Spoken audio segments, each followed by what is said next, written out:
Easy, बहुत ही बेहतरीन technique से बताऊंगा दोस्तों, कम समय में सिखा के भेजूंगा ताकि बेहतर मार्क्स आए तुम्हारा। आओ बिना देर किए समझाता हूं मैं। सबसे पहले इस तरह का सतत वाला क्वेश्चन आ जाए तो इसमें जन्म करते हो तुम लोग कि एक बार लेफ्ट हैंड लिमिट लेना पड़ता है और एक बार राइट हैंड लिमिट लेना पड़ता है। अगर लेफ्ट हैंड लिमिट और राइट हैंड लिमिट अगर दोनों एक दूसरे के बराबर हो जाए, किसके बराबर हो जाए, लेफ्ट हैंड लिमिट हमने निकाला, मान लो जो भी आंसर आया, फिर एक बार राइट हैंड लिमिट निकाला, उसका कैसे निकालूंगा वो मैं बताऊंगा, चिंता मत करो, ठीक ना। लेफ्ट हैंड लिमिट मैंने निकाला, मान लो सपोज तक 5 आया, राइट हैंड लिमिट निकाला, उसका भी आंसर 5 आ गया, तो दोनों, इसका मतलब अगर आंसर सेम आ जाए तो इसका मतलब वो सतत है, और नहीं आए तो सतत नहीं है। यहां तो पहले ही बता दिया कि ये सतत है, तो बताओ के का वैल्यू क्या होगा। तो कैसे करेंगे, देखिए सबसे पहले हम लोग लेफ्ट हैंड लिमिट लेंगे। क्या लेंगे दोस्तों, लेफ्ट हैंड लिमिट। तो लेफ्ट हैंड लिमिट लेने के बाद तुरंत लिख देना लिमिट, फिर x लिखना, फिर टेंस टू, जिसके लिए वो बोल रहा है उसको लिखना होगा। ये π/2 के लिए चल रहा है तो यहाँ पे क्या लिख दोगे सामने में, π/2। अब एक बात, खास बात बता रहा हूं कि जब लेफ्ट हैंड लिमिट लेना तो इसके ऊपर में चाहे π/2 हो या 1 हो या 2 हो, कुछ भी हो, यहाँ पे इसके जगह पे भी π/2 हो सकता है, 1 हो, 2 हो, 0 हो, कुछ भी हो सकता है, ठीक ना। तो यहाँ पे लेफ्ट हैंड लिमिट लेना तो ऊपर में हल्का सा माइनस लगा देना। क्या लगा देना, माइनस। माइनस का मतलब ये है, बताना चाह रहा है कि जो x का वैल्यू है तुम्हारा वो π/2 से थोड़ा सा कम है। ये x का वैल्यू जो है वो π/2 से थोड़ा सा कम है। माइनस का मतलब ये है, अगर प्लस लगा देता तो x का वैल्यू π/2 से थोड़ा सा अधिक है। इतनी बात समझ लेना। इतना करने के बाद यहाँ फंक्शन ऑफ x लिख देना। पहला लाइन समझ में आया, बिल्कुल आया, हर बार यही करना है। अब दूसरी लाइन में सेम उतारो, limit x tends to π/2 minus. अब तुम्हें दूसरी लाइन में फंक्शन ऑफ x खोजना है कि इसके जगह पे हमें क्या रखना होगा यहाँ पे। तो कैसे पता चलेगा कि fx को हटा के क्या रखें, क्योंकि fx जो है हमें इतना भी दिया है और fx इतना भी दिया है, तो इसको रखे वहां पे या फिर इसको रखे, कैसे तय होगा, वो तय कौन करेगा, ये वैल्यू तय करेगा। यहाँ x टेंस टू π/2 जो है वो x से थोड़ा छोटा है, तो तुम खुद सोचो कि π/2 x से छोटा इसमें मिलेगा या इसमें मिलेगा। तो ध्यान से देखना प्यारे बच्चों, x का वैल्यू डायरेक्टली π/2 के बराबर है। बराबर का मतलब ना छोटा ना बड़ा, तो इसमें तो मिलेगा नहीं, बचा ये वाला। तो डज नॉट इक्वल है, डज नॉट इक्वल का मतलब होता है कि x का वैल्यू π/2 के बराबर नहीं है। अगर π/2 के बराबर नहीं है तो यहाँ दो संभावनाएं हैं, या तो बड़ा होगा या तो छोटा, यानी इसमें मिलेगा। तो हम इसको हटा करके फंक्शन ऑफ x हटा के इस पूरे को रख देंगे, ठीक है। इतनी बात समझो दोस्तों, ध्यान से समझो, आपको समझ में आ जाएगा। बेहतर क्वेश्चन से बोर्ड एग्जाम में देख लेना आएगा, अगर बढ़िया से नहीं देखोगे बाद में पछताओगे, इसलिए ध्यान से देखो। इतनी बात, दूसरी लाइन भी समझ में आ गई, दूसरी लाइन भी समझ में आ गई। अब इसके बाद तीसरी लाइन क्या करना है, ध्यान से समझो। जब तुम वैल्यू रख लेना, जब तुम वैल्यू रख लेना तो उसके बाद आंख मूंद करके तुरंत, हर बार कोई भी क्वेश्चन हो, ऐसा नहीं भाई कि एक ही क्वेश्चन के लिए फॉलो हो रहा है, ये हर क्वेश्चन के लिए लिमिट लिखना। अब x मत लिखना, इसके जगह पे h लिखना और टेंस करके 0 लिख देना, h tends to 0, limit h tends to 0। अब इतना लिखने के बाद, जैसे देखो मैंने बोला ना, आंख मूंद के हर क्वेश्चन में ऐसा होगा, इसके बाद वाला भी क्वेश्चन कराऊंगा तो ऐसे ही करना होगा, ठीक है। मैंने बोला ना कि टेक्निक अगर मेरा समझ गए तो एक क्वेश्चन मैं सिखा रहा हूँ वो भी बड़े मार्क्स का, इससे रिलेटेड काफी क्वेश्चन तुम अपने से हैंडल करना शुरू कर दोगे मेरे भाई। जाके घर पे कॉपी वन निकाल करके खुद करके देख लेना। आगे बताता हूं। अब तुम पहली लाइन में क्या करना बता दिया मैंने, दूसरी लाइन में कैसे इसको लाया ये भी बता दिया मैंने। अब इसको तो आंख मूंद करके तुम्हें हर जगह लिखना पड़ेगा, limit h tends to 0, limit h tends to 0। इतना कर लोगे, बिल्कुल कर लोगे। इसके बाद तुम इसको सेम उतारो, के कॉस, बस अब x नहीं लिख सकते क्योंकि अब h लिख दिया ना, तो x नहीं लिख सकते। अब x के जगह पे क्या लिखना होगा, ध्यान से सुनना, ब्रैकेट लगाओ, इसके थोड़ा सा ऊपर जाओ, क्या है π/2 लिखो, ऊपर में क्या है माइनस, माइनस लिखो और h लगा दो। बताओ कोई दिक्कत है, नहीं ना, इतना बस समझो ना, जैसे बता रहा हूँ। फिर पाई लिखो, माइनस करो, फिर 2 करो, फिर x हटा दो, x नहीं लिख सकते, x की जगह फिर से ऊपर जाओ थोड़ा सा, क्या है π/2, फिर माइनस करके h लिख दो।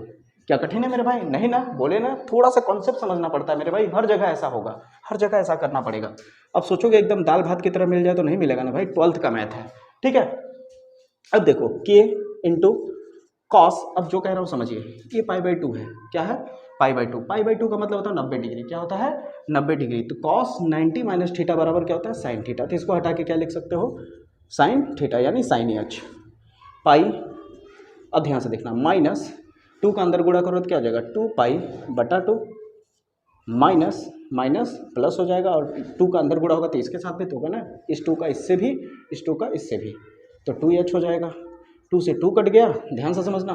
अब यहाँ पे क्या बचा, माइनस में पाई और ये प्लस में पाई, पाई से पाई भी कट गया। अब हमारे पास क्या बचा, limit h tends to 0 k into sine H बटे 2h। अब यहाँ पे k और जो बटे के नीचे 2 दिख रहा है, k बटे 2, k बटे 2 जो दिख रहा है इसे कॉमन ले लो, इसे कॉमन ले लो तो क्या हो जाएगा, यहाँ पे देखो ध्यान से, यहीं पे कर देता हूँ मैं, जगह नहीं होगा तो मैं यहाँ ऊपर कर देता हूँ, ठीक है। तो ध्यान दीजिए, हम क्या लिखेंगे, लिमिट लिखेंगे, h टेंस टू 0 है, k बटे 2 कॉमन ले रहे हैं, बाहर लिख देते हैं k बटे 2। अब अंदर में क्या बचा, साइन h बाई एच, यही बचा कि नहीं। अब इस पूरे का वैल्यू कितना होता है दोस्तों, 1 होता है। क्या होता है, 1 होता है। अब फिर से वही बात आई कि सर कैसे 1 होता है, देखिए यहाँ पे लिमिट h टेंस टू जब 0 रहे और यहाँ साइन h बाई एच हो या साइन x बाई एक्स हो, यानी यहाँ ऊपर साइन हो, कॉस हो, टेन हो, उससे मतलब नहीं है। अगर यहाँ का थीटा और ये थीटा सेम हो जाए लिमिट के साथ तो वैल्यू कितना हो जाएगा, 1 हो जाएगा। बस दिमाग में रखना ना, कितना वैल्यू क्या हो जाएगा, 1 हो जाएगा। तो क्या हो जाएगा, k बाई 2 इंटू 1 हो जाएगा। तो कुल मिला के आंसर आ गया k बटा 2। तो लेफ्ट हैंड लिमिट कितना मिल गया मुझे, k बटे 2। उसी तरह राइट हैंड लिमिट निकालेंगे, ठीक है, ध्यान से देखिए। अब हम लिखेंगे राइट हैंड लिमिट।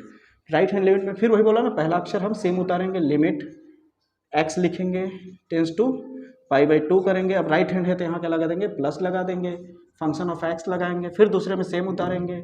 याद आ रहा है, बोले ना थोड़ा सा बस दिमाग लगाना है, अगर थोड़ा समझ गए तो पूरा क्वेश्चंस के राजा हो जाओगे, कंटिन्यूअस वाले क्वेश्चंस दहाड़ के करोगे।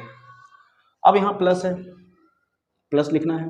अभी प्लस का मतलब होता है पाई बाई 2 से थोड़ा सा ज़्यादा है, इसमें क्या है, x का वैल्यू पाई बाई 2 से थोड़ा सा ज़्यादा, तो क्या इसमें ज़्यादा मिलेगा, नहीं ना, तो जाहिर सी बात इसी में मिलेगा।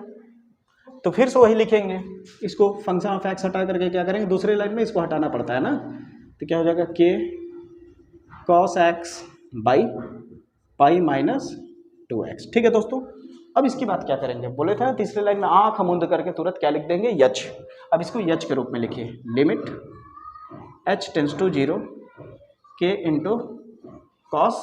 अब यहाँ पे क्या होगा बताइए, इसके हिसाब से चलेगा, क्या हो जाएगा, पाई बाई 2 प्लस है इस बार, तो प्लस x कह रहे हैं, सॉरी एच, ठीक है, pi minus 2 into x. X के जगह पे क्या हो जाएगा बताइए, बताया था ना अभी, एक्स के जगह पे क्या लिखेंगे, थोड़ा सा ऊपर जा करके पाई बाई 2 प्लस,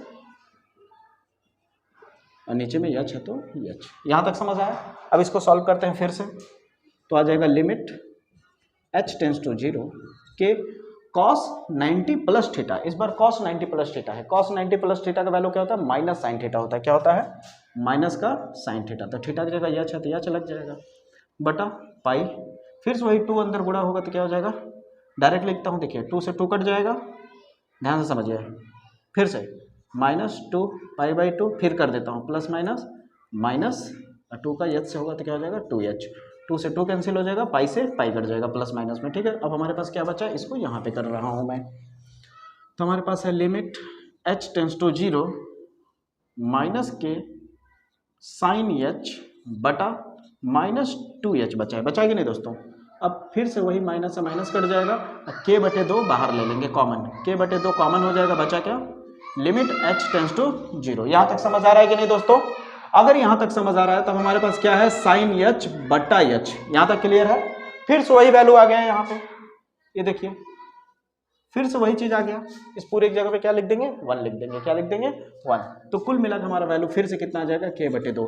अब बताइए लेफ्ट हैंड लिमिट और राइट हैंड लिमिट निकाला तो क्या आया वैल्यू, बताइए आप लोग, k बाई 2, दोनों सेम आया कि नहीं, इसका मतलब है कंटिन्यूअस है। तो हम क्या लिखेंगे, लेफ्ट हैंड लिमिट और right hand limit, right hand limit किस पे, फंक्शन ऑफ k बाई 2 पर क्या है, कंटिन्यूअस है। k बाई 2 के बराबर में किसको लिख सकते हैं, 3 भी लिख सकते हैं। अब 2 इधर चला जाएगा तो k बराबर कितना हो जाएगा, 3 दूनी 6, k का वैल्यू आ गया 6, हो गया। कितना आसान था। तो उम्मीद करता हूं दोस्तों आपको प्रश्न अच्छे से समझ में आया होगा कि इस तरह से एग्जाम में आए तो कैसे करना होगा। अगर वीडियो पसंद आए तो इस तरह के क्वेश्चंस अगर आप ढेर सारे चाहते हो तो इसका प्लेलिस्ट है, उसे जाकर के देखो, बहुत ही इंपॉर्टेंट क्वेश्चंस मैंने बना रखे हैं। जय हिंद, जय भारत।